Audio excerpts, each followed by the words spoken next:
Bedroom ఇళ్లు ఇప్పిస్తామంటూ ఎవరైనా లంచం అడిగితే చెప్పుతో కొట్టాలన్నారు తెలంగాణ మంత్రి కేటీఆర్. మహబూబ్ నగర్ జిల్లా దివిటిపల్లిలో డబుల్ బెడ్రూమ్ ఇళ్ల నిర్మాణ పనులను ఆయన పరిశీలించారు.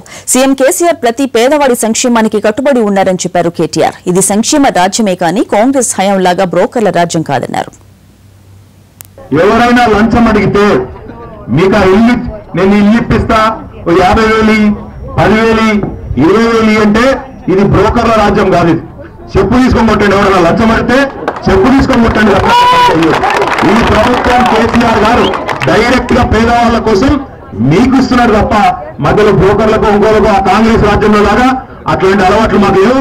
ఏ నాయకుడు గాని ఏ బ్రోకర్ గాని మిమ్మల్ని పైసలు అడిగితే చెప్పు తీసుకొని కొట్టండి తప్ప ఒక్క పైసా లంచం మీకు తప్పకుండా అర్హులకు ఎవరైతే అర్హులు ఉన్నారో వాళ్ళని వెతుక్కుంటూ అధికారులు వస్తారు, వాళ్ళకి ఇస్తారు. ఇంకొక మాట కూడా మీరు ఆలోచించుకోవాలి.